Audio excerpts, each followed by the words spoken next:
Good evening, hello everybody, and welcome. Good evening, good morning, or good afternoon, depending on wherever you are watching from in the world. Welcome to FRL Race Hub, live on YouTube. Coming up, we have live coverage of Formula Racing League's Taco Tuesday Championship on Assetto Corsa Competizione, which is now in its 18th season. Crazy to think that it's been around for so long. This is round 2 at the infamous Laguna Seca Raceway. Last week we were with Tier 1, the absolute fastest that FRL has to offer. Tonight we are with Tier 2.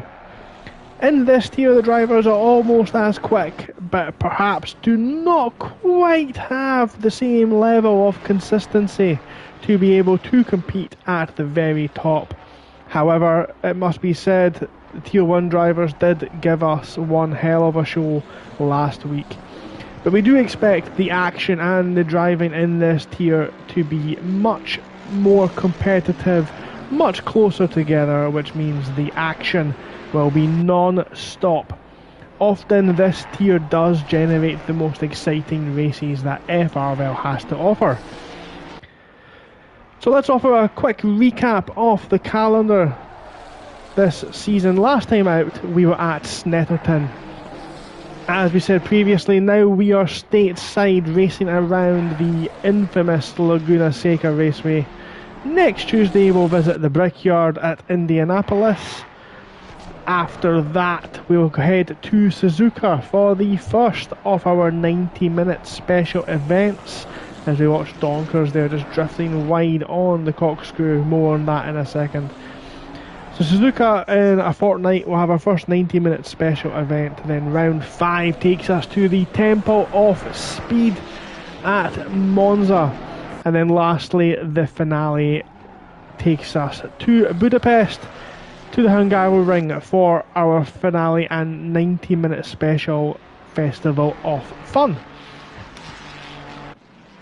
Let's run through the championships then. Last time out in Tier 1 at Snetterton, it was Craig Twardock who took a commanding pole to flag win, with Damien van der Wal in second, and a great performance from Jack Prentice, who is sitting this week out, took third place.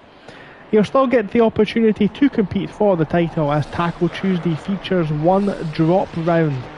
This means that the best 5 finishers will count to your points total. This means any drivers who are unable to compete 1 week means they are still in the hunt for gold. That applies across all tiers. In Tier 3, who we have yet to see this season, they'll get their turn next week as stated at Indy. It was Rustam Guzyanov who took the win and championship lead, with Daniel Starklov in second and Jochen Verith rounding off the podium. With the tier we have this evening, a first place at a very wet Snetterton went to Mike Austell, who won a closely fought battle with Michael van der Wal and Richard Gearman to get that podium. So we're in the final stages of free practice now. The drivers just getting the finale of their setup all sorted. We have 35 drivers currently in the session just now, and we have run slightly over on practice due to a slight technical issue. We do expect to see, I think it is 35 in this evening. On the left hand side of your screen you can see all the driver names with the time interval between them. That is for the fastest lap they have set in this session. You see all the drivers do have a silver background plate apart from E. Hayes in the Mustang, who is showing a white plate. That is because they are a reserve this evening and will be eligible to score any points. But they are racing competitively, and should they be offered a full-time seat, those points will count indeed. So let's have a look at some of the other drivers we're expecting to fight at the top of this championship in silver class, as we now get the first cars coming out of the pit lane for qualifying. It is Kel Hasgo in the 23 Ferrari, who leads us out on the first out lap. So we had a few drivers over the last few weeks, and especially Lee Colpitts, to mention specifically. He had a fantastic race here at Super Sprint Sunday, just Sunday there, where he secured a victory in race 1 and a 5th place from the back of the grid in the race 2. Another driver we expect to see making moves this season, Craig McConnell. He's still sitting in the pits there, pretty much body doubling with Jake Handley. It looks like McConnell being the Mustang, the much bigger overshadowing car there. Expect to see him do well. He finished 11th last week. I'm sure he'll be expecting more this time out. We do have some other drivers as well. We expect to see some big things from this season. We've got David De Jong in the blue and red Ferrari. We've got Christian Keller as well. I'm sure we'll catch up with them later on this evening. Serafino Gerbino as well, another name I expect to see battling near the top of the list, and at the upper end of the championship this season, all championship contenders. I'm sure when it gets down to the wire, that's the drivers we'll see at the top half of the leaderboard. Haskell was out first, and he goes on now to start his first flying lap. Comes round turn 1, which isn't really a turn, and turn 2 is the Andretti hairpin. Almost treated like a double apex. We've got a car coming out of the pits just in front of him. Hopefully it doesn't get out of his way. We've got a car parked on the inside, letting Haskell through on his lap. Very small lap here around Laguna Seca as a car spins off in front of him, and he needs to be careful. Haskell might have had his lap ruined there under the mother's corner. I do not know the name for this one, but brake just before the number 2 marker. Looked at, hit the apex just after the sausage curb and let the car drift out wide. Now this corner here, I have nightmares about this corner. That inside curb can send you straight into the wall on the right hand side, and now Haskell steals himself for the sharp braking zone that is the infamous corkscrew corner.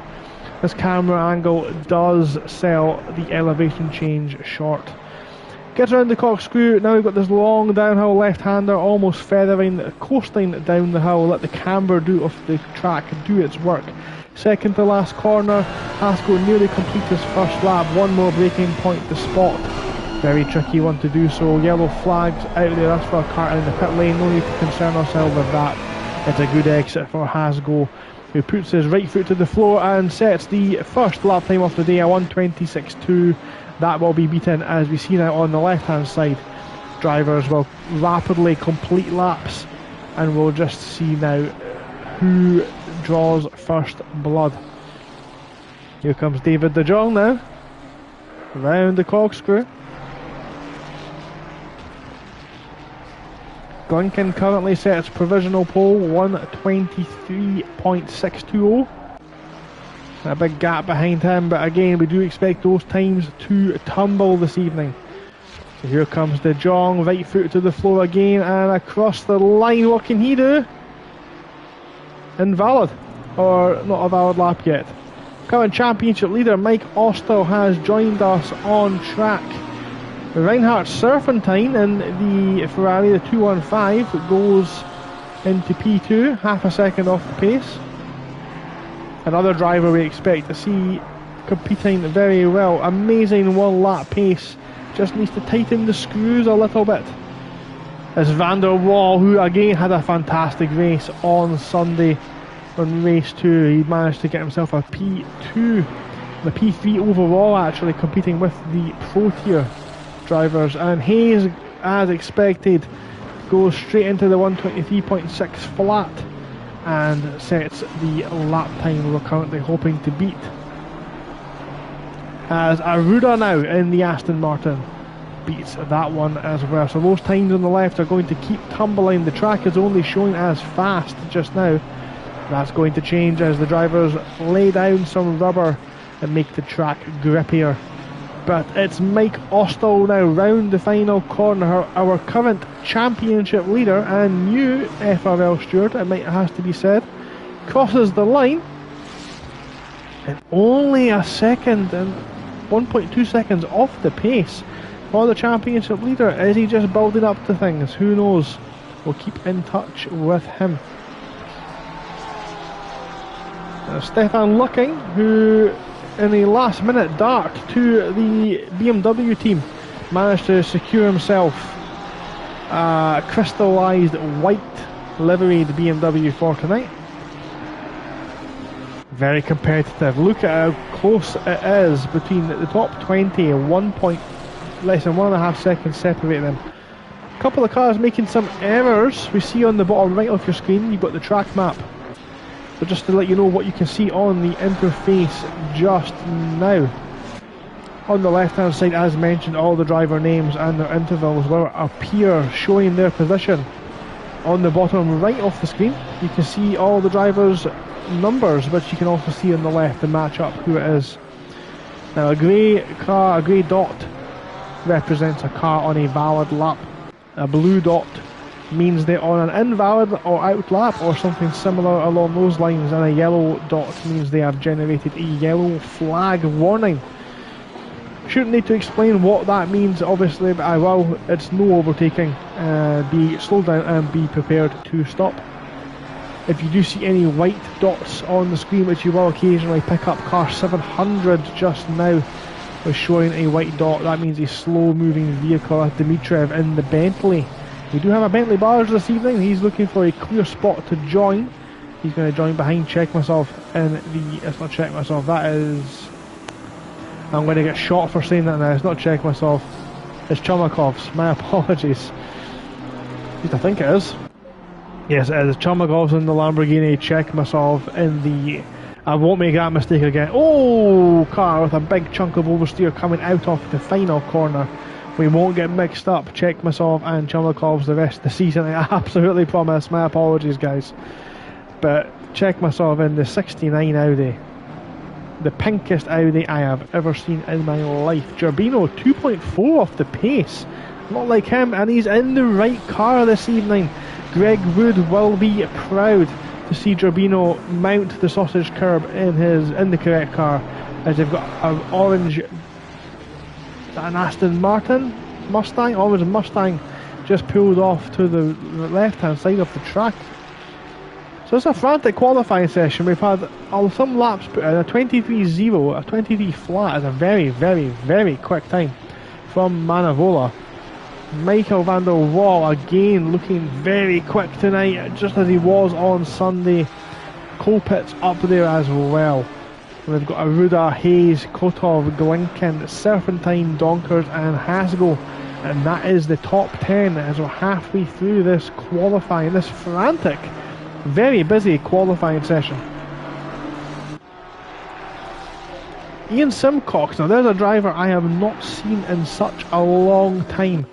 Be keen to see what Simcox can do. He's in the Ferrari and he's hit that curb we alluded to earlier on in the broadcast, as he's just sent himself off circuit and he'll need to go again. He's only again 1 second separating the top 18 drivers.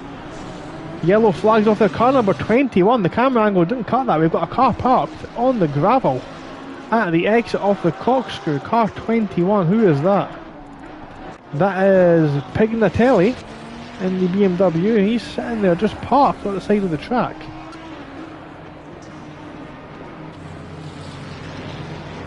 Is he looking for a space to rejoin, maybe? He is moving, so there's not broken down. Matteo De Angelis is went into P6 there. He's in the pits just now, so he'll be going to do one more qualifying stint on low fuel. This is the current leader, the current pole sitter, 122.8. That's a very quick lap time. That BMW finally gets himself going, and there's a traffic for the Aston Martin. So he's had to abandon that lap as he is held up potentially there by car 23. That's Haskell. And then both on valid laps. That's perfectly legitimate, but he's got 5 minutes left. Can he improve on that 122.8? The rest of the field will be hoping no.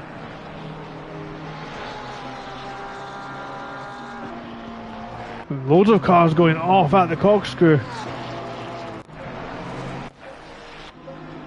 We try and pick one of them up, car 334. It looks like he's had a bit of a time there. That's Kalugan, who finally gets himself going now. He's managed to pull himself away from that spin. There were two cars. Let's go see, let's pick somebody. Handley is yet to set himself a lap. Handley driving the McLaren this evening. He comes round the corkscrew now. This one much better sells the elevation changes that the drivers will be facing this evening. So as we go into the final 4 minutes of the session, we can see as well, top right off the screen, we've got the weather forecast, the expected weather for the next half an hour, and the current air and track temperature. So 21 degrees track, 24 degrees track temperature, 21 degrees air temperature. The weather is perfect for racing. Unusually, unseasonably cool here in the Southern California desert, but the sun is shining and has got his hat on. The session timer with 3 minutes and 30 seconds there will remain throughout the whole session, and we can see we've got a 70-minute race there on the right hand side. In that race the drivers will have one mandatory stop, just like the race last week. In that stop the drivers must take on fuel. A tyre change will be optional. It's likely, to be honest, but you know, the weather is going to be perfect racing conditions today. It might be okay for them to try and just ease the tyres through and get to the end and maybe save some time without having to change tyres. A tyre stop does take longer than a fuel stop. So we enter the business end of qualifying now. We've got two cars still sitting in the pits. That's the 700 car and the 622 car. That's Dimitriev in the 700 Bentley. The 622 is looking, and the 77 car of Nicky Wheats in the AMG Mercedes also sitting in the pits there. Some drivers will now be calling an end to their session. 2 minutes remaining, is a bit, as we can see there, 1 minute 20 to go around the track. Potentially going to see Simcox as the last driver across the line.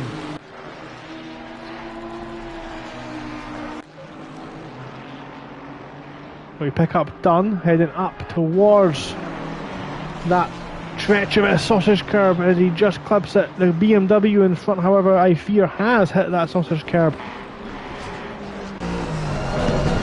So on board for the corkscrew, you see the elevation change here.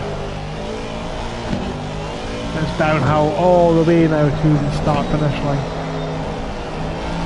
A little bit of understeer picked up there. Can happen, big heavy front engine car down the hill is done.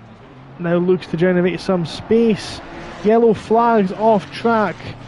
Car 45 at the corkscrew. Now he'll have to get back very quickly. That's Donkers if he wants another lap. Car 202 as well, but Dunn comes across the line, doesn't improve. So he's got some work to do then. Here comes Garrett Smets. Very striking, amazing looking grey livery with that day-glow yellow. Looks like a very beautiful Lamborghini that was racing here on Sunday as well. But he comes across the line. 42 seconds to go, does improve but can't find any positions. Now we've seen Pignatelli off at the corkscrew earlier on. He's got 30 seconds remaining, so he'll get one more lap in, but what does he do here? Can he improve? He doesn't improve again. It's so tight in this field. Look at the gaps, it's really impressive. Here comes Serafino, FRL's resident Sicilian. He comes across the line now, and he does improve up to P6. It's a good lap for the Italian.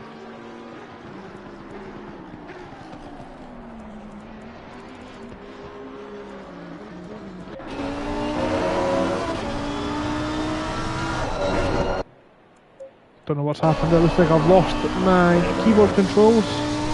We'll get those back. I've accidentally hit a drive, that's what's happened, but now we're back on board. Who's coming now across the line? My apologies for that one there. We've got car number 146, and that's Palo. I'm going to call you Palo Nutini. There's Nutini that comes across the line, and the 146 car does improve up to P22. Good lap. 215, that's Serpentine. Serpentine is able to go P9 in the Ferrari car 23 as Hasgo off track at the final turn. Potential yellow flag. Now we've got Manavola, who is competing for pole position. Up through the gears he comes. What can he do? Does he improve? He doesn't improve. So only a couple of cars now left to set a lap time. Car 87 crosses the line. Didn't look like he improves there at all. Car 227 is Mike Austell, current championship leader. Cuts that curb on the apex beautifully. And he's done, he's pulled over. That's him. Now we've got car 54 coming across the line, and I can't find them. That's very disappointing. And we'll work out what happened to car 54 in a second. Car 54 crosses the line, that's Sari in 22nd. And now one thing I did promise you at the start of this race was a competitive field. And if we exclude the current leader, we have 1 second separating second from 23rd. And of all the valid laps set this evening, we have 2.5 seconds between 34 drivers. Kumakalakis did not set a valid lap time. So let's run through the grid order then. We have Aruda setting a pole position time of 1 minute and 22 seconds, 0.335. That is a blistering lap time, and there will be conversations about his correct tiering this evening. Manavola takes P2. 0.5 off the back there, 122.8. DeAngelis just behind, just keeping touch with the leaders. Kotov in P4. Nicky Waits, who had a fantastic off-season in the FRL fun races, is showing why he should be considered for this tier. Glinken again received the promotion up from the Pro-Am tier last season, running P6 with Serafino Gerbino in 7th. And Michael van der Waal rounds off the 4th row. Serpentine in P9, Simcox rounds off row 5. Stevie Richards, I assume his name is Stevie, I apologise if it's not, in 11th. Kel Haskell P12, Jarno Donkers 13th, Lee Colpitts 14th, Marco Lino 15th, Hayes in P16, Dunn 17th, German 18th, Muller 19th, and De Jong rounds out the top 20. Alexander Kalugan 21st, Sari 22nd, Palo 23rd, Keller 24th, Mike Austell in 25th, Jake Handley 26th, McConnell 27th, Pignatelli 28th, Lucking 29th. Van der Sloot, off the back of his AM class win last season, takes P30. Mihail Chumakov's in 31st, Smet 32nd. And I was trying to keep that fluent, unfortunately I wasn't able to. Dmitriev in 33rd, Chekmasov in the Audi. Very brave man picking the Audi for the season in 34th, with Kurmakalakis rounding off the back of the grid. So you can see there we've got a handicap weight penalties on the right hand side for these cars this evening. That's to bring each car more in line, to make them more even. So if you see a car with a plus 13 such as Gerbino's Lamborghini, that implies the car is very quick around this circuit, so it has extra weight added. Whereas Nicky Wietz's Mercedes has 7 kilograms removed to make it slightly more competitive. So that's, if you're wondering what those numbers are, that's what that is all about. As we are now just patiently awaiting the start of the race, I'll go over once more what we can expect this evening.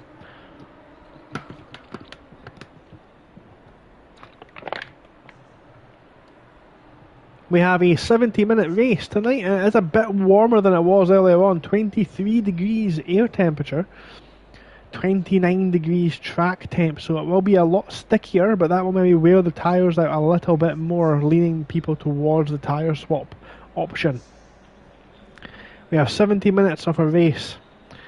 In the first 5 minutes and last 5 minutes, you cannot take your mandatory pit stop. You can pit if required, but it will not count towards your mandatory stops for this evening. It's very important you keep the front of your car clean. Keep your nose clean. Stay out of trouble at the start of the race so you don't have to go through the pits twice. Now during the race you must take that pit stop and you must take on fuel. Now that stop will take you 25 seconds. You have the option to take a brand new set of tyres, a new set of rubber sticky boots for your car, which will cost you an additional 5 seconds in the pit lane. Some may opt for track position. It's very tricky to overtake around this narrow twisty circuit. Others may take the option for the fresher rubber, knowing that it will keep them out of trouble, and they'll pick up positions that way and be able to lap a lot faster. Now 20 seconds before Aruda gets us underway this evening. So again, let's just remind ourselves of what we can expect on this circuit. We're looking at the start finish straight now. We see turn 1 turns left just over that crest. In these cars it is a flat out left-hander. You can go side by side, it's not recommended because the braking zone comes up very quickly indeed. You'll see here it is blind over the top as well, so any incidents you do need to make sure you are aware. Cars coming out of the pit lane cannot cross over that second white line. If they do, they will be penalised. Down into the braking zone, you can go onto the concrete on the right hand side that Manavola is kind of using just now. The apex itself is double apexed, so turn to the Andretti hairpin. You kind of want to clip both of the curves on the inside. Kotov will show us turn 3. Very tricky right-hander. Again, another late apex corner with a curb on the inside that can end your race so easily. Surfing time will come under the Cooper tyres bridge. Turn 4 again, that curb can take you over to the left hand side. If the drivers end up kicking up some dust, they'll want to come off the throttle just a little bit to keep the car under control. It's so easy to get a bit of oversteer and end up in the wall on the right hand side. Turn 5 is a surprisingly good overtaking opportunity. The late apex and wide entry makes it possible. You want to brake round about here, get the car turned in and hit the apex just after the sausage curb and let the car naturally drift back out to the right hand side. Richard Gearman's going to show us the treacherous curb before the corkscrew. This to me is the most dangerous corner on track. As you see the BMW, the Mustang ahead, show you what you shouldn't do.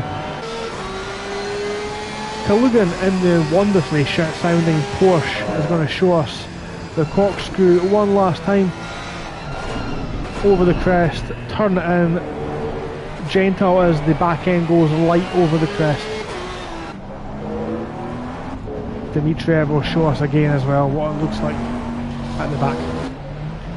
De Jong coming round the third last corner now as the cars now line up. Second to last corner, Van der Waal will show us the curb we need to avoid on the inside. The camber off that corner gets you a lot of grip and can set you up for an overtaking move into the final turn. But the silver drivers are now ready to show us what they can do this evening. Manavola looks to be very far behind here. He's going to speed up eventually and the cars at the back will need to keep close. Now what's going on here? Interesting start formation. Needs to watch it, they won't get a penalty. Maybe we've got a car in the pits, but we'll see how it goes. Green light. Go, go, go. As we have a green light, we're underway here for round 2. Contact already into turn 1 as they come round over the crest with 3 wide into turn 1. We've got De Angelis and the Ferrari down the inside, squeezed by the BMW. He takes P2. Great start for De Angelis. Other cars now coming round that very tight turn 1. All well behaved so far. It looks like as Palo starts from the pit lane, but up at the front of the grid. We'll never find out because the timing boards are having a situationship round turn 4. Now this is where all the contact happened, and we've got a little nudge there by the Mustang as he gets a little bit out of control with 3 wide going into turn 5. We've got Serpentine's off track, he's facing the wrong way, he needs to watch that rejoin, and he's losing the back end, he's spinning round in circles. That's not what the South African would have wanted. But Arruda now begins to stretch his legs at the front of the field. Manavola has dropped down to second behind De Angelis. So I know it's Manavola, Arruda, Manavola, De Angelis, Wheats, Gerbino, Van der Waal, Kotov, Glinken, Richards, Hasgo, side by side between Donkers and Colpitts. Into the second to last corner, over the sausage curb goes Donkers. He's lost another position as he sneaks through. A late move by the Ferrari. That looks like Lino. Sorry, it's Simcox maybe trying to go down the inside of the final turn. Nothing doing on that occasion. Incredible action here at the end of the first lap at Taco Tuesday with Formula Racing League. Up front though, it's Arruda who leads us away. Manavola second and De Angelis in P3. And there's contact slightly further back. That looked like Sari and Muller. Didn't quite see if there was a coming together, but Muller needs to be careful on that rejoin as he nearly collects that white BMW. Now that looks suspicious. That one might be investigated by stewards later on this evening. Action non-stop throughout this first couple of minutes here of this race, the 70-minute race, as Lucking dips some tyres into the gravel. Some damage on the front of the car, facing the wrong way. Oh no, it's Simcox. He's off track and 75's now in the wall. That's Muller, car 33. Also having similar misfortunes tonight. That's Gearman, sorry. Gearman was facing the wrong way. And now both cars will rejoin at the back of the field. Massive misfortune for those two, but they do have 65 minutes remaining. Can they battle their way back to the front of the grid? So now we're watching Lino as he gets the slipstream up on Simcox. He brakes a little bit early on. We've got a car running wide up ahead. That's a 45 of Donkers. Another car off facing the wrong way. The Haskell is dancing around on the dust on the inside.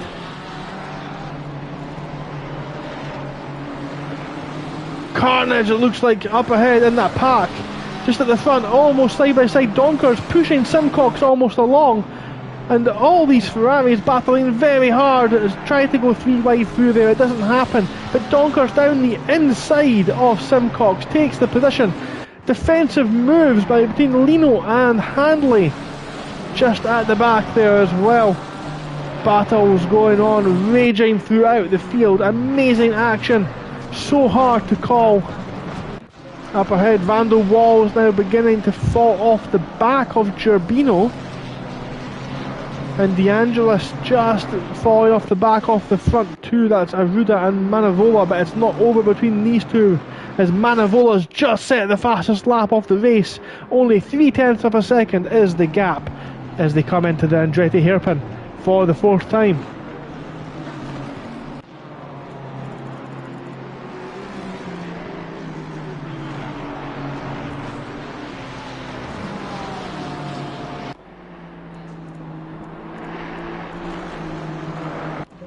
McConnell and Haskell side by side. McConnell's on the inside. Haskell's hit his back.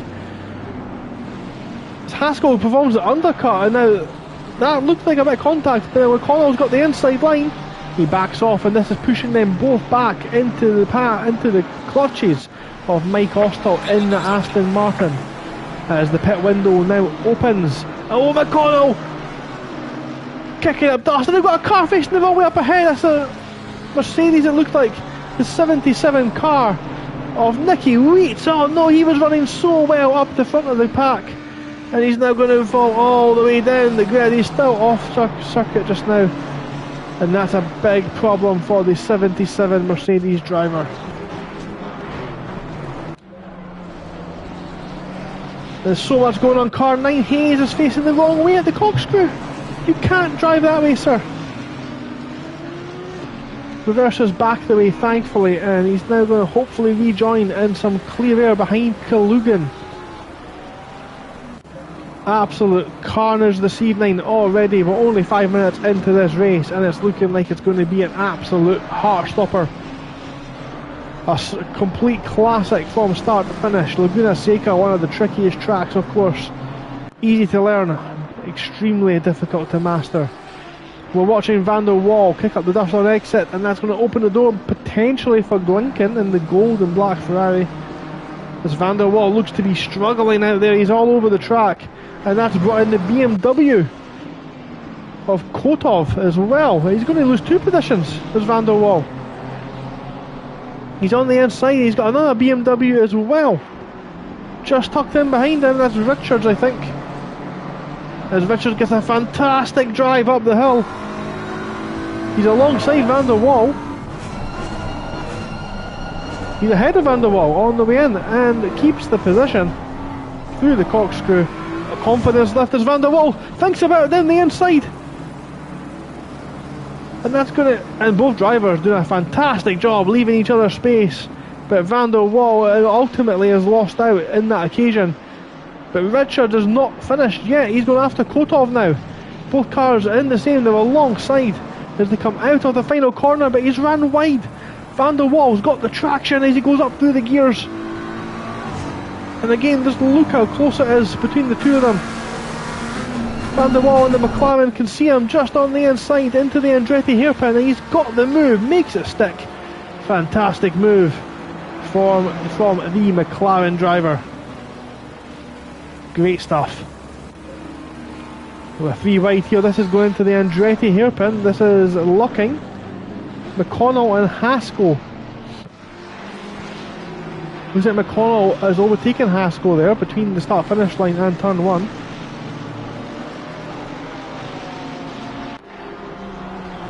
The gap up front, up the front of the pack, is 8/10 of a second.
And we're back, my apologies, I think we lost the microphone there. So we go back to the action. I do need to do a quick sound check.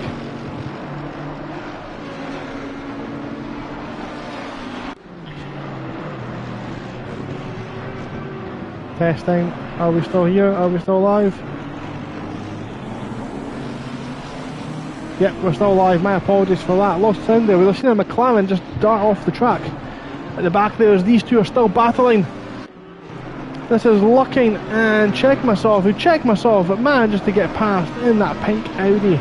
Always impressive to see someone driving an Audi and driving it well. So we're now 7 laps into the race. Manivola's dropped off the back of Aruda. We've got a slow moving car there, 75 Ferrari. Wonder if that had any issue to do with that, but a little bit of breathing room as Aruda just begins to stretch his legs as the race gets on a little bit, as the drivers begin to settle. Car 77 is off track just ahead. That's Nicky Weitz again. Weitz looks like he might be struggling. Car 33, Gearman, is now in the pits. That will be to take his first, and the first driver indeed, to take the mandatory stop as Weitz follows him in the pits. You have to imagine at this early stage the drivers will be taking tyres to make sure they do get back out in time.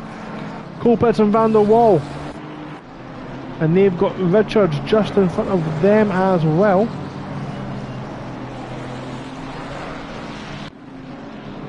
Close battle developing here.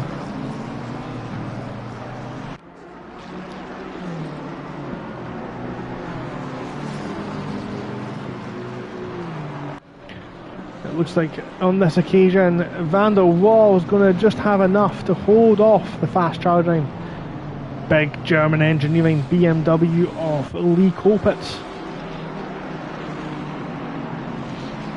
Now the commentary team didn't give out a driver off the day on Sunday, but it probably would have been to Colpitts, to be honest, or Van der Waal, who were both absolutely incredible. So it's good to see these two now on track as Van der Waal goes defensive into turn 5 and keeps the position on this occasion. As we now get a chance to sit in the passenger seat of Lee Colpitts, and he's got a big chunk of opposite lock on there as his ambition is ahead of Adhesion. Slams on the brakes for the corkscrew, and after that his heart will be in his mouth. Car 179 just received a disqualification. That's Keller for driving in the wrong direction. You have to wonder what's happened there. I'm sure we'll find out in the Discord as the evening progresses. Christian Keller will be disappointed with that. There's his drop round. And once again we're watching Colpitts on the back of Van der Waal. And again, Van der Waal doing just enough. Speaking of just enough, we've got this little battle here. We've got Handley, Lino and Simcox now battling hard, this little pack. Again, any one of them could make that error, that mistake.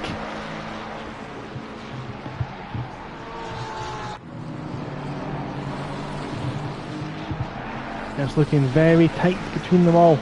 Not a lot to choose from.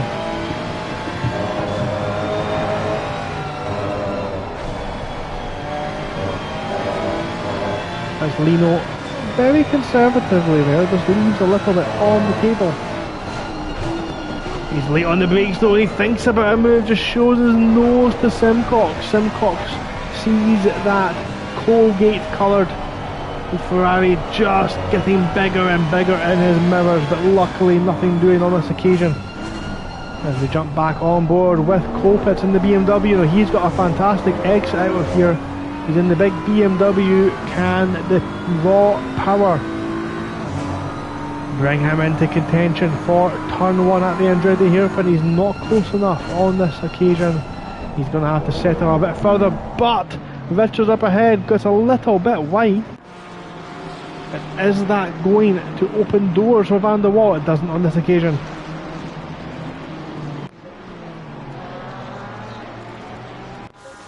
Serpentine's off again! Oh no! Serpentine at the back there has found himself facing the wrong way, and there's a green car jump into the pits there as well. I wonder what's happened there. Kuma Kalakis, who started at the back of the grid in his Tron themed Porsche, now up to P28. We have had someone retire already tonight. It looks like we've got another couple in the pits. Keller showing us a DSQ, and Wheat's currently showing 4 laps down, so I think that's it for them this evening as well.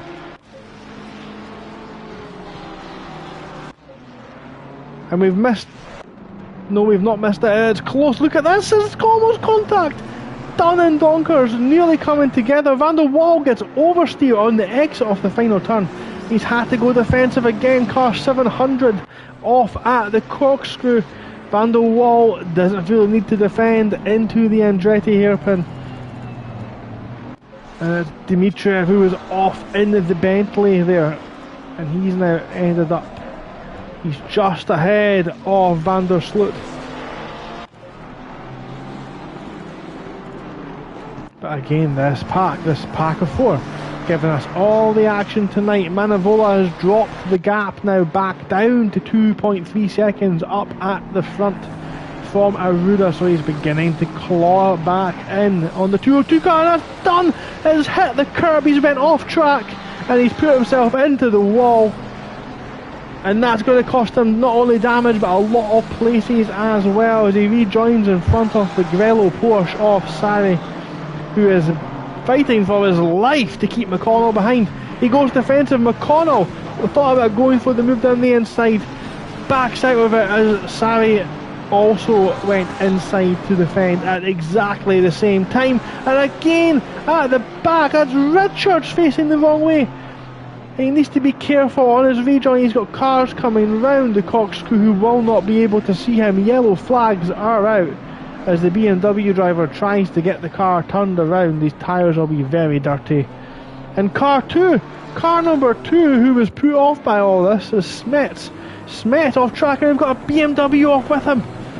622 of Luckine has also been off track as the brake marker boards are flying all over the circuit, which will not help with this situation any further. Van der Waal still holds Colpit off and Donkers. Simcox has fallen off at the back of this bunch just a little bit.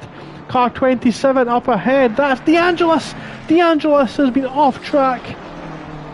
DeAngelis has made a mistake on the exit there, and he's now lost a ton of space, and Gerbino has inherited that position and moves into a podium spot.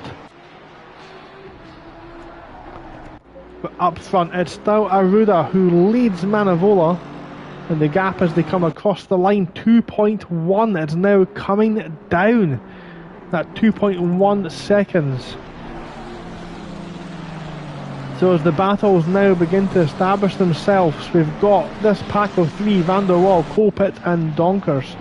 Just behind those we've got Simcox, Lino, Handley and Dunn, who's just fell off the back of that. And McConnell, it looks like, has just got past Sarri, but he's not had the best exit, so this is an interesting battle. The Porsche's traction gets him off the line well, but if you look back the way now, we see the straight line raw speed of the Mustang keeps him ahead, and the Porsche on the brakes also fantastic. Now I think I might have been a little bit mean to McConnell earlier on when I said P11, he'd be hoping to do better. The blue flag's being shown for the Mustang up ahead as he gets out of the way.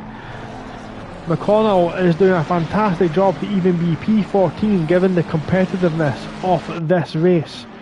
So I may have been a little bit harsh on him earlier on, as we see that Mustang having a very tough time. Car 75 off track just up ahead. I think that's a lapped car. It is Muller up ahead. He's rejoined now. Gets himself going as Kalugan is in the pits. He's shown us 2 laps down though. What's happened to Kalugan? Car number 28 as well. That's McConnell. McConnell's been off track. He's undone all the good progress that he's been able to do. And again, these 3, Van der Waal, Colpit and Donkers across the line. All within a second of each other, but Colpit is getting hungry. He thinks about a big munch down the inside. As Oh, Van der Waal nearly cuts him off, leaves him just enough space is what's fair. They're side by side into turn 3. Kopit's on the outside. If he makes that stick, it's very impressive. Van der Waal again shows him a lot of respect. And this is bringing Donkers into contention now. As now Kopit makes the mistake on the exit of the turn. And Donkers shows his nose, and it's not enough. Good on the brakes by Kopit. Just behind, and it looks like Lino is struggling out there. He's fell off the back of Simcox. Hanley shows his nose. On the run up the hill, it looks like those three are still liner stern. Looking back at Hanley, he's all over the place. He's darting left, darting right, looking for space to make the move. And the yellow and blue Aston Martin of Dunn at the back is keeping himself in touch. He's not letting these two go. This is incredible racing here at Laguna Seca. This is Formula Racing League sim racing at its very best. And we're being showing the best racing, the best sim racing on YouTube. And it looks like Dunn's made a mistake. Dunn's fell off the back and now got Sari for contention. He goes defensive into the final corner as Sari now moves up the grid. Absolute carnage all through the field. Sari shows his nose down the inside, thinks about a move using those amazing push brakes. The back end gets away from him just a little bit as he bounces over the inside curbing. And it looks like we've had an issue up front. Aruda is leading Gerbino.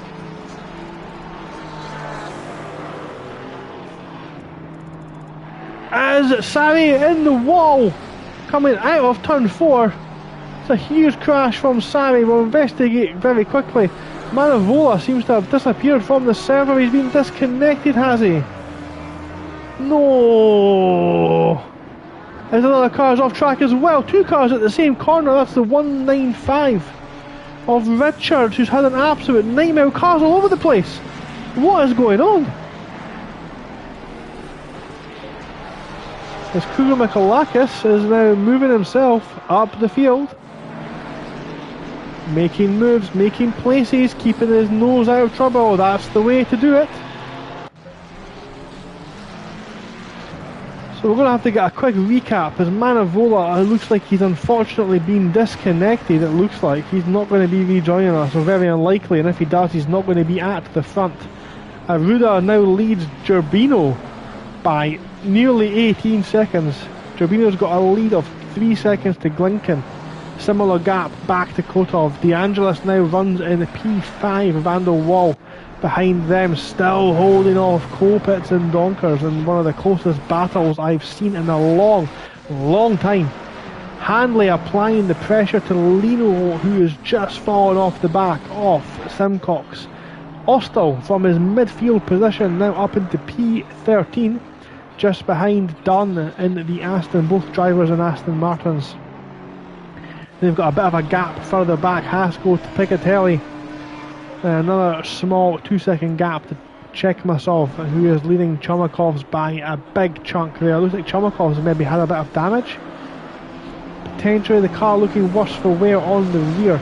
Lucking, kicking up dust as him and Dmitriev come through that turn 4 corner, and this is where we pick up Smoot. And who is that? That is McConnell. Has McConnell been lapped? McConnell looks like he's been in the pits actually, and he's ran wide. The Ferrari of Van der Sloot has ran wide, and he's going to get swallowed up by Smets. And De Jong closing the gap into this corkscrew, thinks about throwing it down there. A wise head there on some broad shoulders, but Richards is all over the back of this, and his eyes will have lit up at the cars coming towards him now. As Richards tries to go round the outside of De Jong on the second to last corner, gives him the inside for the final turn, and he completes the move, ready to start his 19th lap.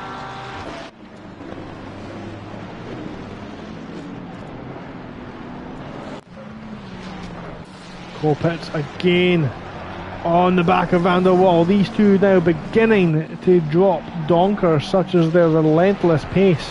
But somebody who's not been dropped is Jake Hanley off the back of Lino.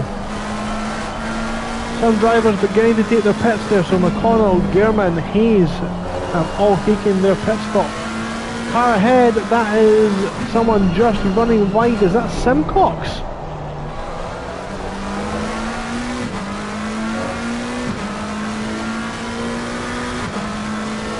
I think it was Donkers maybe. Hanley not close enough on this occasion for the run down to Andretti.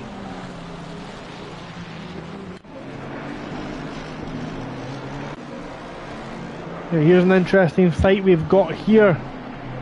What happens, because Dimitrev's on the lead lap, whereas McConnell is not. Now you are allowed to unlap yourself. That is allowed, and he gets a lap to pull away. So it looks like he's got the pace, those fresh tyres on the Mustang, putting the power down, pedal to the metal. The Mustang is going to go through.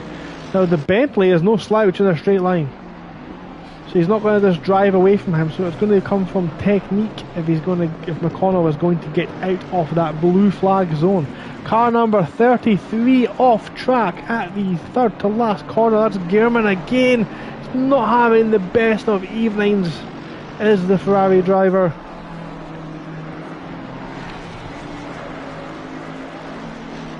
But he also has another 43 minutes to make up for it. And if we are treated to another 43 minutes, is a little bit further back. Lino defends from Handley very aggressively. And now Handley looks a lot closer. He's going to be picking up the slipstream, the effect with the car in front, punches a hole through the air. But the straight's just not long enough, and the McLaren, as we know, has dust bin lids for brakes, unfortunately, meaning he's not quite able to get the car slowed down in time. It was Donkers who we've seen off circuit earlier on, as Colpitts pushes. It shows how hard he's pushing. Car 87 is showing off track just ahead of us just now. That is Van der Sloot just rejoining. Needs to be very careful. There he is on the inside of the track. As Colpitts pushes that car to its very limits, giving it a four-wheel drive, and it's around about this time will Colpitts now be thinking of putting the car on a brand new fresh set of rubber.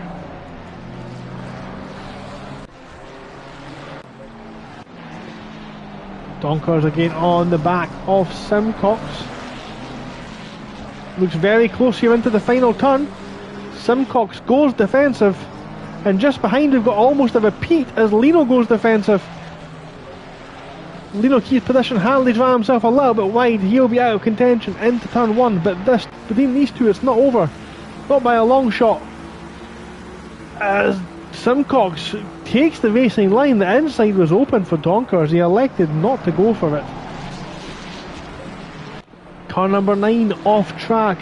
That's Hayes at the corkscrew, as he's about to get lapped by the leader. Hopefully no contact there as the leader goes through unharmed. Richards still on the back of Smates, just pulled away steadily from De Jong over the last few laps now.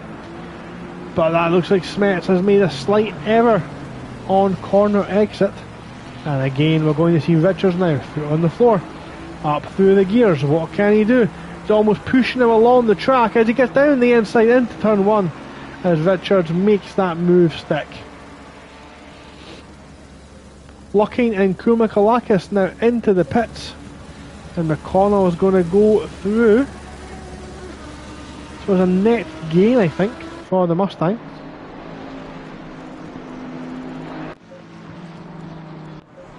Up ahead again, yes, as expected. Colpitts now dives into the pit just up ahead of us. We've had another car there just jump into the pit as well. We've got a silver Ferrari exiting the pit. It's car 87. Exits the pits just ahead of Gerbino. Aruda still leads. He's going up the hill towards the corkscrew now. There he is in that striking blue, yellow and black Aston Martin. He's come to lap 2 cars that are battling. Just behind that, I say just behind that, we've got Gerbino all the way back, almost a full sector back. And he's been hunted down by Ivan Glinken. In the gold Ferrari, we can see it just in the background. Kotov a little bit further back, and De Angelis just holding on in P5. Van der Waal 6th, and the question is, will Van der Waal now take the pit stop as well? This looks to be the closest battle we have on track.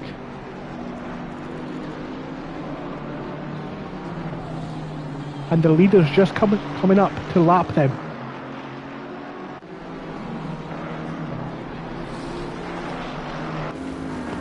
The helicopter picks it up, Smets moves over, it looks like he's going to let the leader through, makes the leader go offline to do it, but the leader has got to be the car making the overtake. As Kotov now enters the pits, so the highest up runner we've had so far is elected to take his pit lane now. We're round about half distance, we're nearly there. Or have we passed it already? It's so hard to tell, the action goes past so quickly. Van der Waal has stayed out another lap, so he's running his own race. He's not concerned with what Colpitts is doing. And Colpitts, I'm sure, will now be looking for this number 9 Hayes, the blue flag car, to get out of the way as quickly as possible.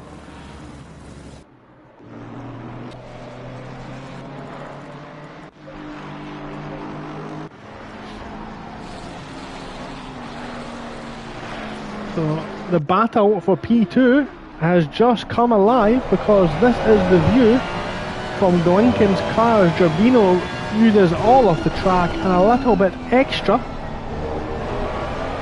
and really smashes that inside curb. I mean, he's definitely using every aspect of the track he can. The gap only now 0.5 of a second, half a second separate second and third. That Lamborghini looks treacherous on the brakes.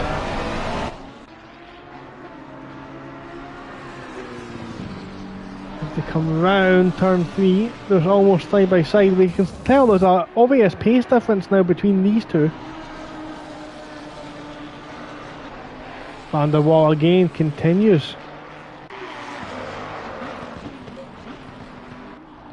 And we can see the confidence that Glinken just has on the brake pedal.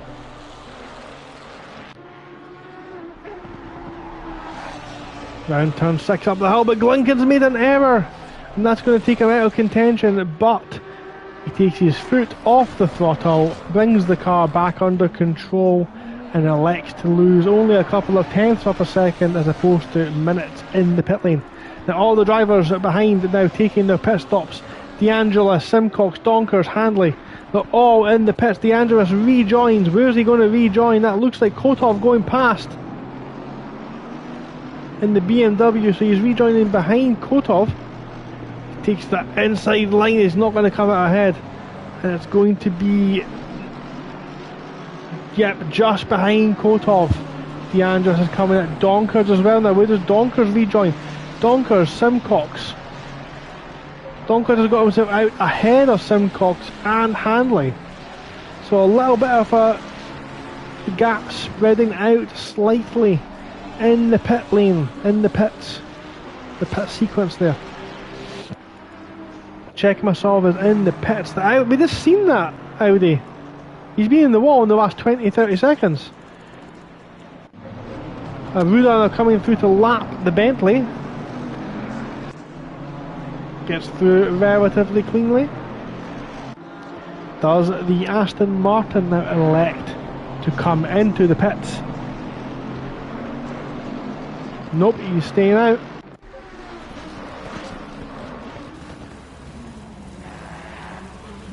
And here comes Gerbino. He looks very out of shape on the exit to the corkscrew. The helicopter obscured slightly by the trees, and the Ferrari takes a tight line, lets the camber off the track do the work. He really pushed himself into contention with his fight with Gerbino as they both jump into the pits now. So now it's a race in the pits, and the question is, will one of these guys choose to take tyres? Or both? Van der Waal stays out one more time. He's got car 23, that's Hasgo, who he's coming to lap. Hasgo has already pitted. Leader of the cars who have already pitted is Kotov. De Angelis follows him very closely behind with Colpitts.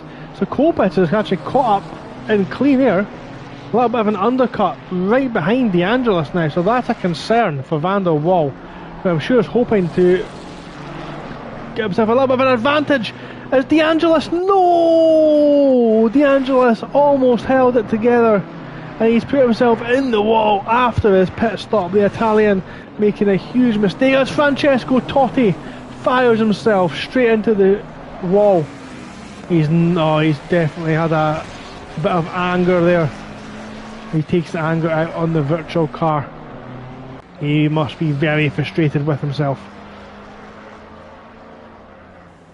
I think he's done for this evening as he tries to get the car back to the pit lane. De Angelis, not his race this evening. Here comes Gerbino out of the pits. Glinken's jumped him in the pits. Glinken up to a net P2, Gerbino P3. And the Italian will not be best pleased with that. One Italian in the wall, one Italian losing out on the podium. And Glinken inherits P2 and looks to have the pace on him. Car 27, that is De Angelis, isn't it? As De Angelis finds a way to make it back into the pit lane, he's not happy. He's really not a happy chap, unfortunately, this evening.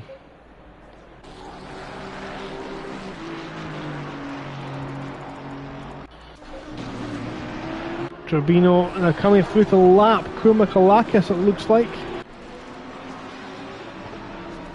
This is the battle for net P2. Aruda stays out again. Oh, does he? He's coming round now. Yes, he stays out. So Aruda might be about to lap the entire field. Very clever strategy this. If he can have the pace, he's going to mean his closest rivals are going to receive blue flags.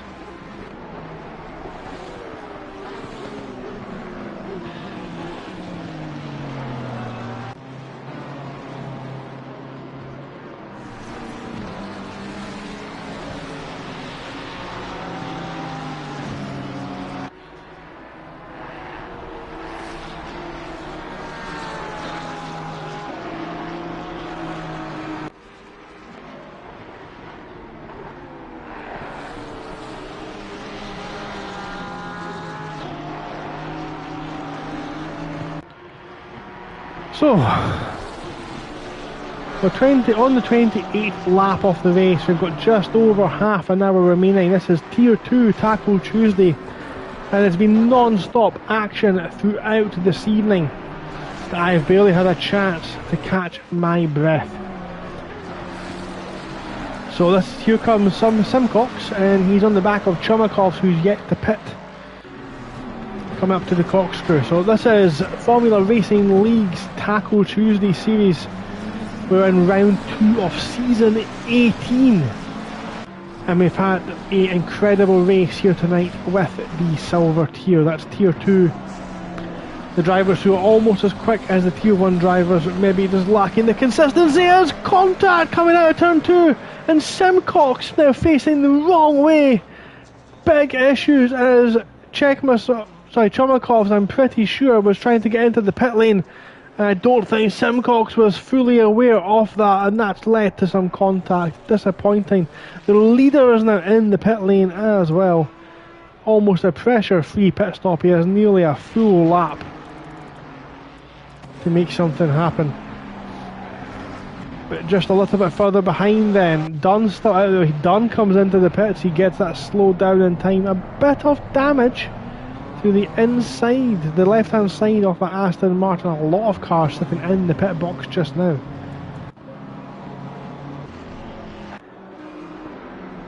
Colpitts runs in P6, very solid race, and as we predicted, he's jumped Van der Waal. Car number 9 facing the wrong way in between turns 4 and 5. That's Hayes, the reserve driver, not having the best of runs this evening in his return to Formula Racing League, but that's why he's marked down as the reserve to get himself up to speed. Of course, he won't be eligible to score points this evening. So let's have a quick run through the order then. Aruda leads Glinken, leads Gerbino, who will lead Colpit as Dunn now begins to leave the pit lane. And we'll update you in a second because Dunn's about to rejoin into a big pack of drivers, or at least just behind. Donkers, Lino, Handley, Simcox all in this pack, and that's they just drove past just now.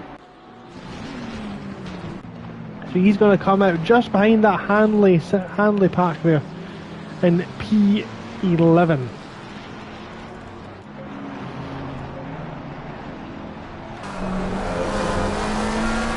All on board now with Handley, and he shows his nose at the inside. That's not an overtaking move. All he's done is cost himself time there, unfortunately, and nothing doing there just now.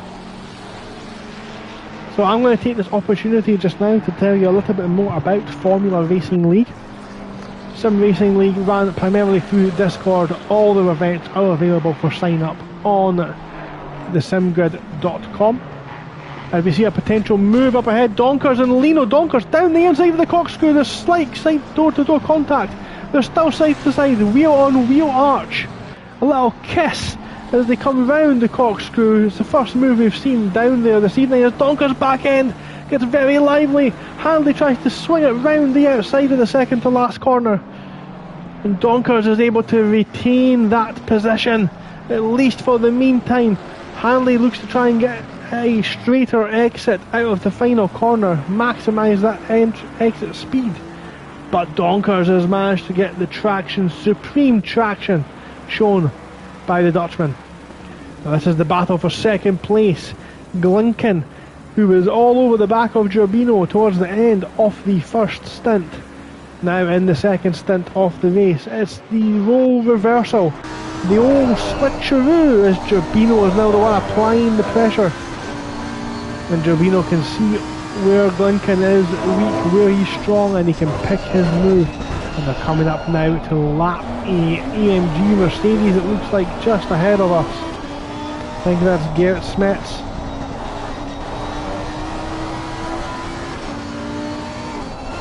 Potentially, maybe Nicky Wheats. No, it's not Wheats. Wheats is in the pit lane. It is indeed Smets.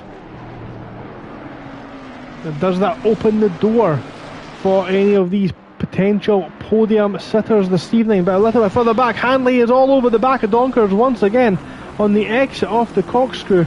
Donkers' back end didn't look the most stable coming through there. He's taking the normal racing line now. That's allowed Handley to maximise his speed. Donkers goes defensive, and it's a potential dummy from Handley, and Handley throws a supreme dummy, and Donkers hesitates, getting his foot down on the exit, and that's maybe opened the door now for Handley, as Handley tries to go inside.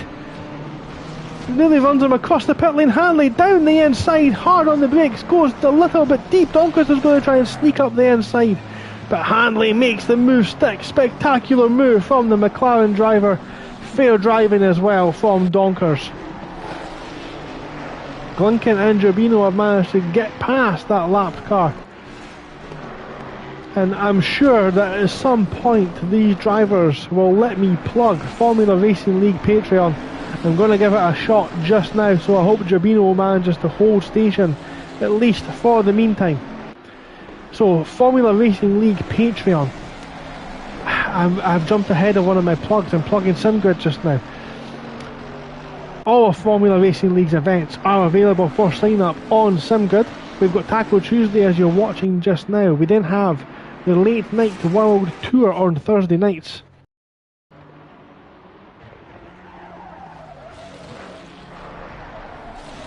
No.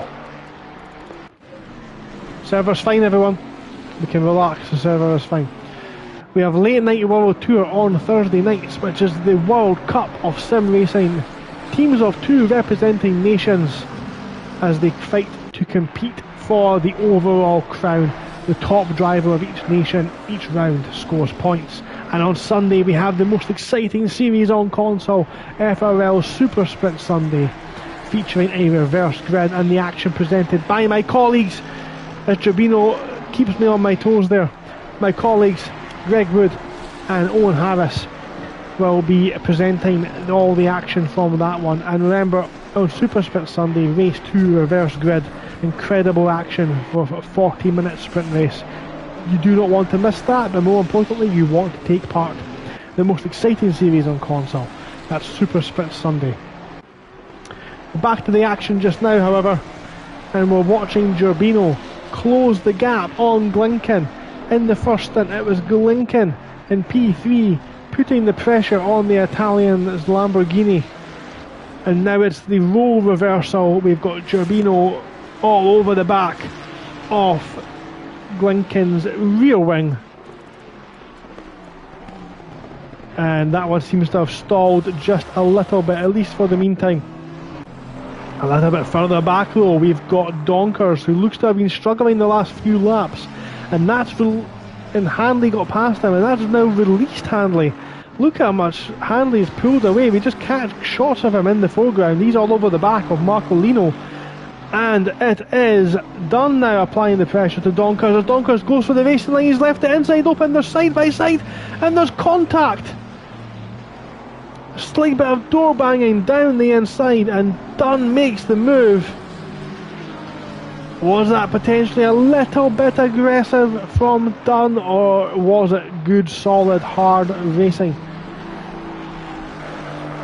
It looked very clean from my end. A little bit of a bump. Rubbing is racing, as they say.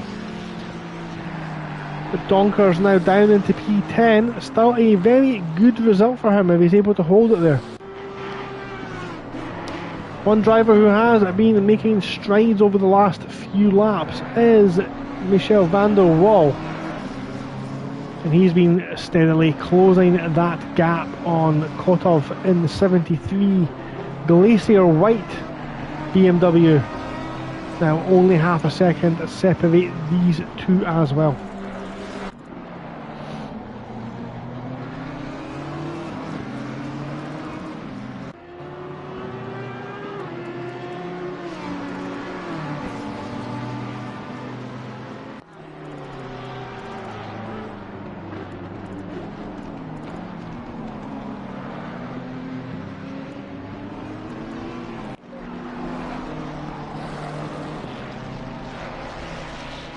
A little bit further back, David De Jong still making consistent strides through the field, sitting P16 on the back of Richards. Gap holding at around a second.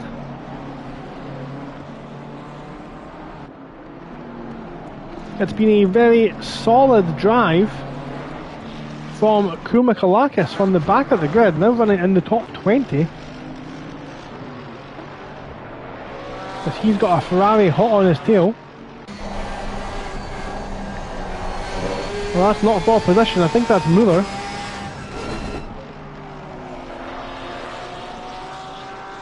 That's not for position. Muller trying to unlap himself. If he has the pace, he is allowed to do so. But Koumakalakis, who's running a very solid, incident-free race from the back of the grid, will be keen to keep his track position just now. Running through the field, everyone has now made their mandatory pit stops, so no more scheduled pit stops for the remainder of the race.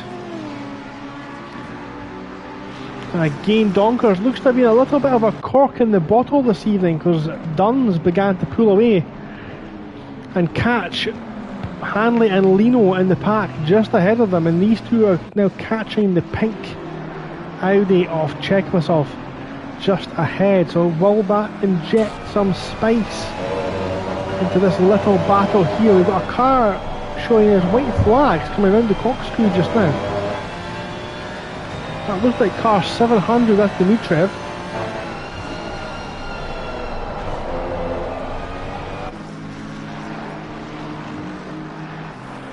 As this battle for P7 rages on.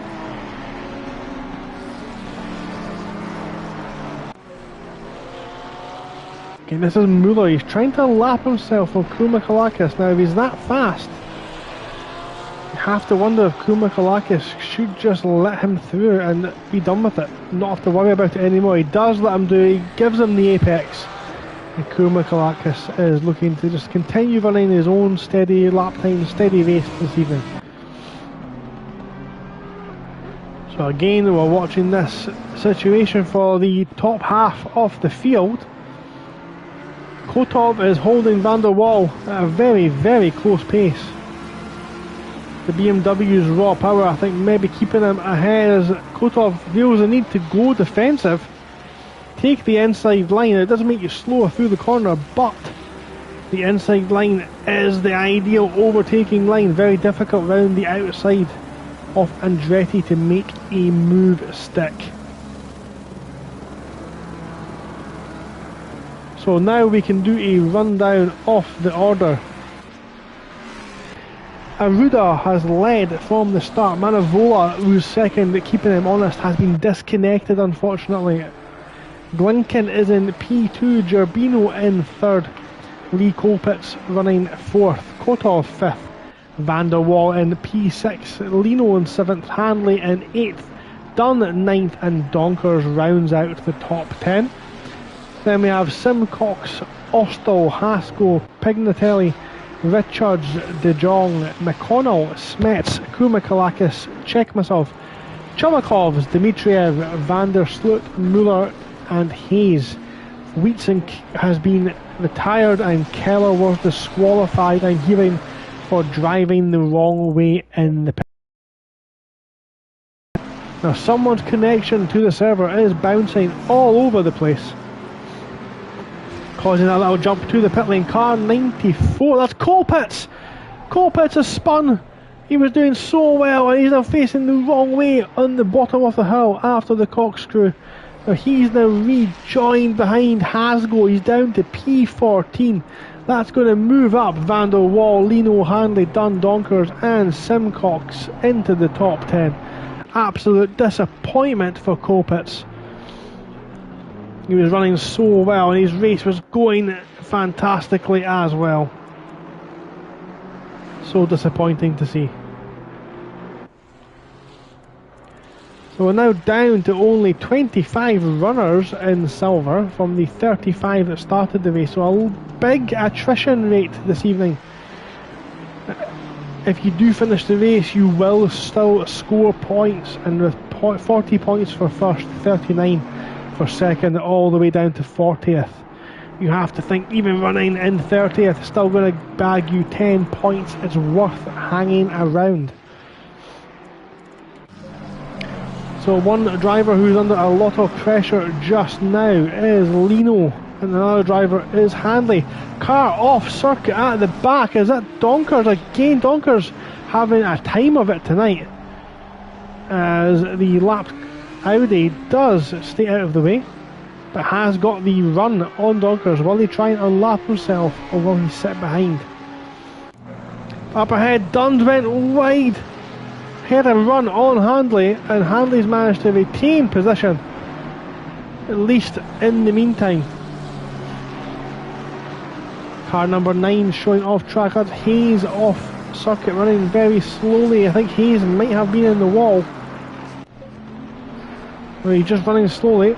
He's got, I think, P2 and P3 now running up to the back of him. That's Gerbino and Glinken. So this is a battle for position, a very intense battle as well. As Hayes dives into the pit lane, maybe he has got damage, maybe he's done for this evening, not too sure. But Gerbino now up through the gears, not enough. So next down the road is car 700 in front of these guys. But this is the battle for Pierce, P6, Lino. Here comes Hanley though. Hanley doesn't make the move this time. He's concentrated on nailing that apex on the inside. And he's just trying his best to get into that very short slipstream, that short toe down to turn 1. That's where a move can happen. We have seen moves into the final corner as well. It does require a very, very good exit. Poor Aruda has been out in front for almost the whole race, and he's had almost no screen time. He's done a tremendous drive. He's got 15 minutes remaining, and he's been pretty much absolute flawless from the get-go as Colpitts moves over as he's blue flagged to allow the leader through, and that one's got the sting.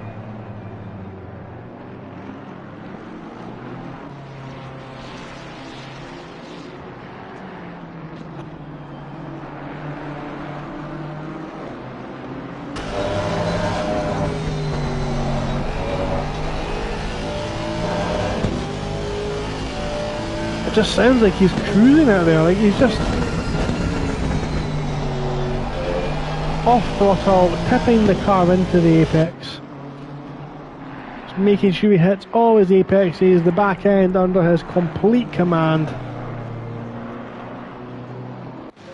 It's been a fantastic, dominating performance.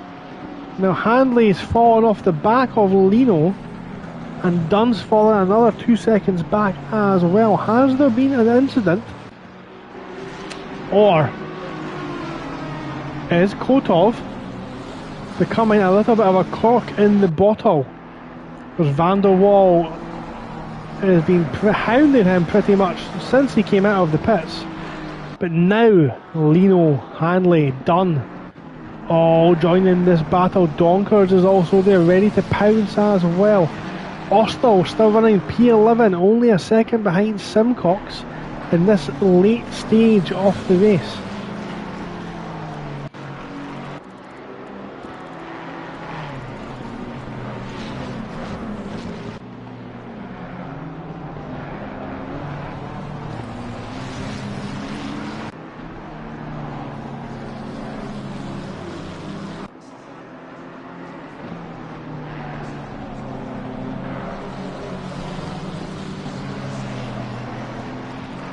Very interesting actually watching this lot of battle as Glinken gets himself round a Bentley, a lapped blue flag car. That's a 700 car we were talking about earlier on. Giobbino's still to clear, so this is Glinken's chance to push as Giobbino makes a mistake behind the powerful Bentley, and that's not going to do him any favours in this battle, his quest for P2.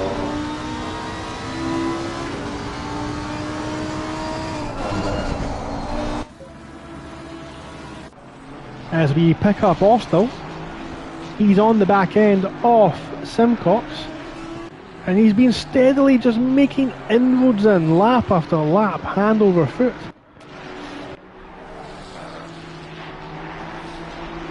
I apologise if this looks a little bit jumpy, ladies and gentlemen, boys and girls, children of all ages and everybody else involved.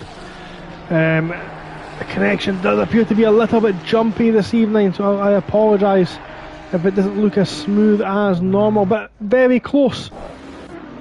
What is going on? We've just missed a battle because of the connection. Lino is defending hard. Van der Waal as well is now pushing Kotov, and this has now become a battle. Instead of two battles between 5 cars, it's now become one battle between 5 cars as Handley is dancing all over the back end of Lino, cutting all kinds of shapes in his rear view mirrors. And has Handley got the exit that he needs up over the crest? If you look backwards from Lino,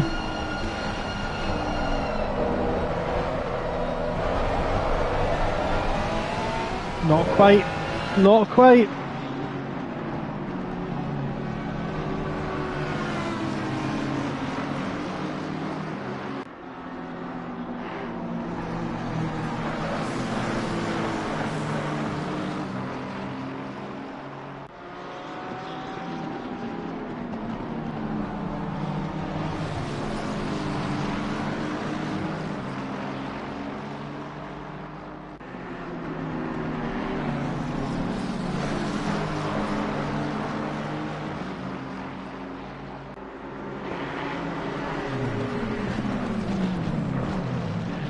Again, defensive masterclass being shown by Kotov and Lino. But it's not over yet as we've got Kurmikalakis, no, facing the wrong way at the bottom of the corkscrew. We don't have time to check on him though because we've got this intense fight just up ahead here. As Lino now looks very out of position into the final corner.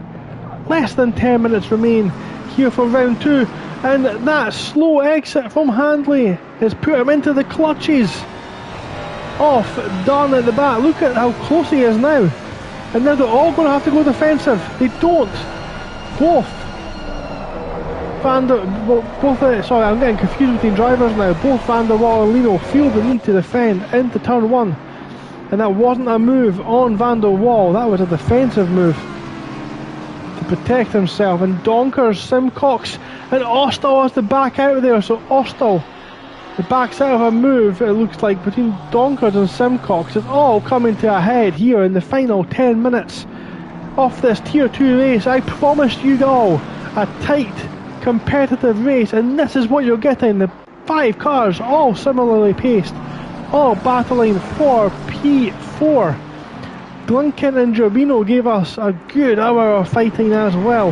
And just behind, almost a move again, there's contact! No! Handley sends Lino facing the wrong way. And unfortunately for Handley, that has been caught on camera. Simcox has pulled away and Ostal has found a way past Jarno Donkers as Ostal moves himself up into P10. Gerbino now on the back of Lincoln as well. So Kotov still leads Van der Waal, leads Hanley, leads Dunn. Dunn thinks about a move as Hanley gets all over that inside curb. Simcox now pulling away. As Simcox runs a little bit wide, that won't cost him too much time unfortunately for Ostal. But Dunn is still on the back end here off Handley.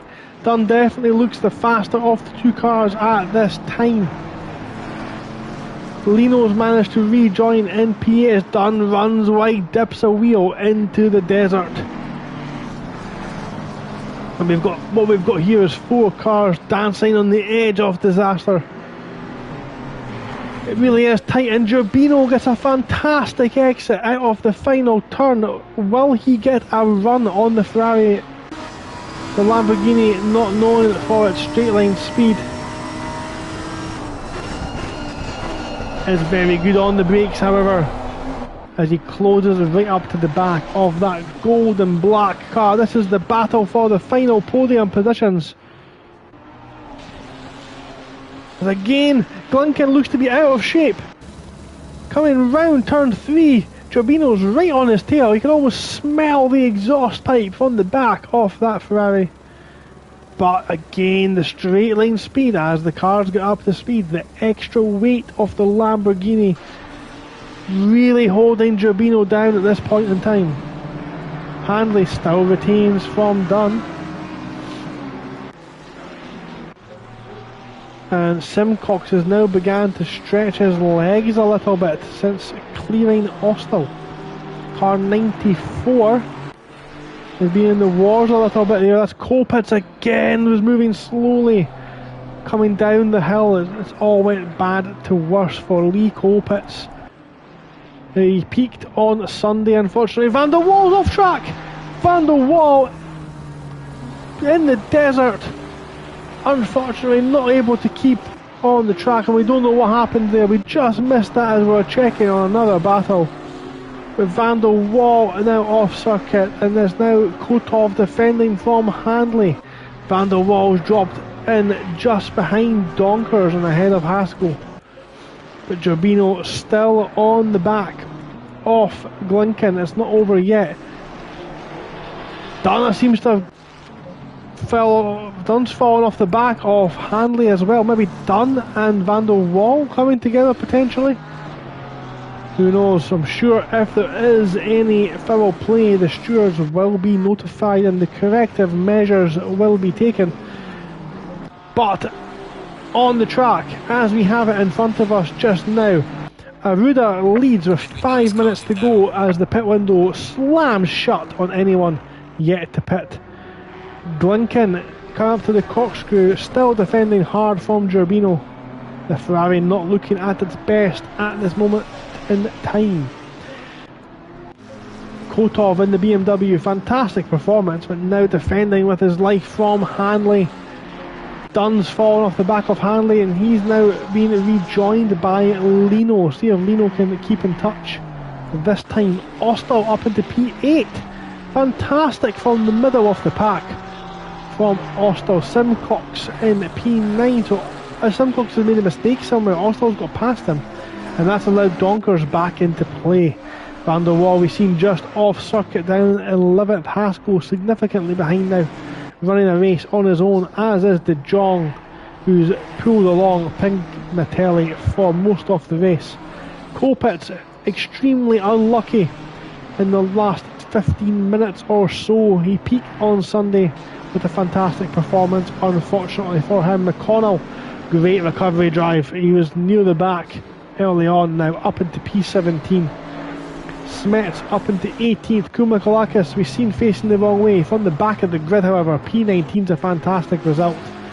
Chekmasov in P20 currently leading Chumakovs by 2 seconds. Dmitriev a further lap down. Muller heavily damaged, and Van der Sloot is currently bringing up the rear, but 25th out of a field of 35 this evening.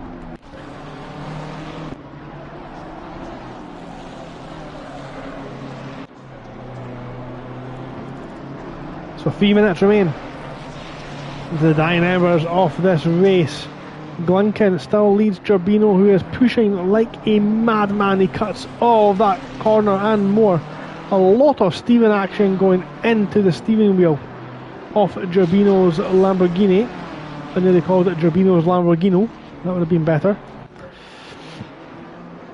This is the battle for P4 as well. Kotov and Handley.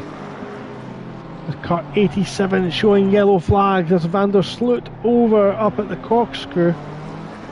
Well, Hanley's got himself a good exit. But again, look at the BMW. All those wild German horses just galloping off into the distance. And none of them seem to be able to buy an apex. Both neglect the first one to hit the second one. They've got a car jumping into the pit lane just now. That's car 87. Wonder why they're choosing to pit now, 2 minutes from the end. Maybe they've run out of fuel potentially. That's Van der Sloot, who's maybe retiring from the race 3 laps down. Not going to finish any higher, but still will be classified.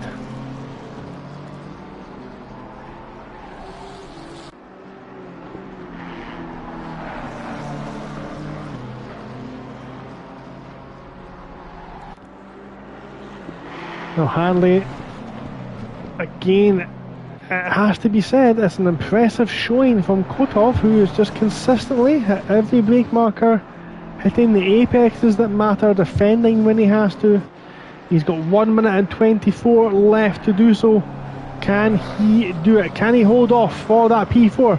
Does he defend here? He does. He forces Hanley to the outside. Now Hanley's going to get himself a better exit, but the BMW straight line speed, will it save Kotov? Let's find out. Let's watch. It has, you know. He's retained one more lap. Gerbino looks to have lost a little bit of time coming through the back markers, unfortunately for him, as they now come up to the back of Kopitz, who looked like a podium might have even been on today at some point. Leaders on final lap now. Donkers and Simcox still close together as the leader now comes round the start-finish straight at the start of their final lap. Chumakov's closing in on Chekmasov as well, and these two will be the last over the line if the leader cannot catch them on this lap.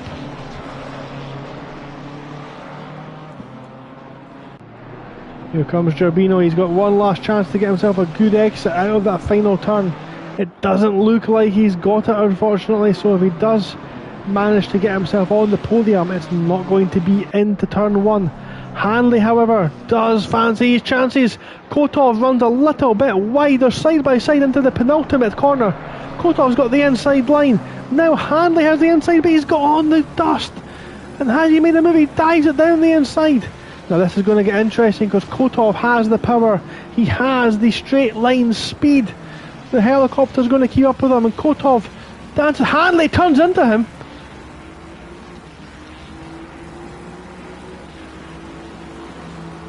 I don't think Kotov's very happy with that one.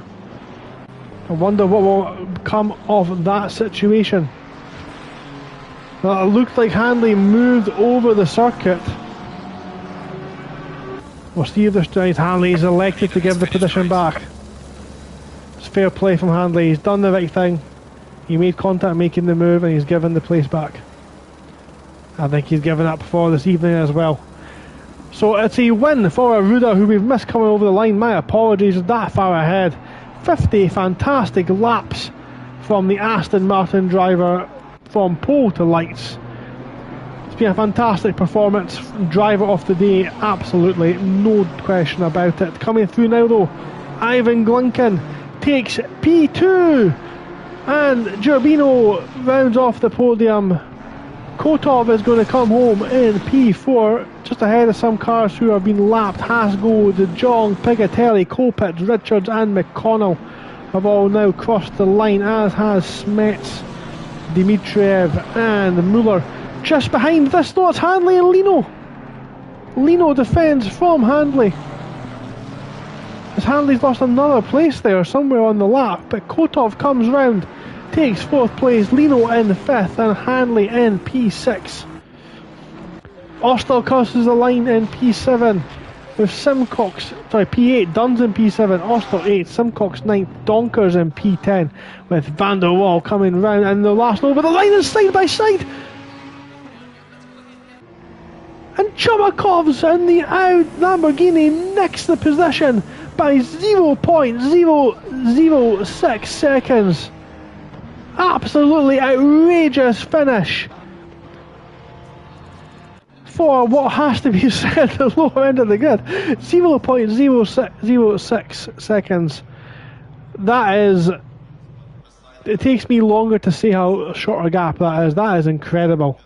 After that long a race, to be only 21, sorry, only be 6 thousandths of a second separate them. Oh my goodness me. What action. What action.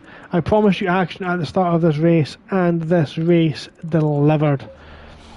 As Haskell and De Jong run the in lap, as is their right to do so. A lot of cars running the in lap here tonight actually, it's good to see. As Kotov comes round after this impressive 4th place finish. Koumakalakis as well, P18. Has to be a contender up there as well for a fantastic drive. And Glunkin, I'm sure, celebrating his podium. Great job. So, a quick look at the finishing order, the provisional finishing order anyway. Aruda takes 1st place, Glunkin 2nd, Gerbino in P3. Kotov will be in 4th place, Lino 5th, Hanley in P6, Dunn in 7th.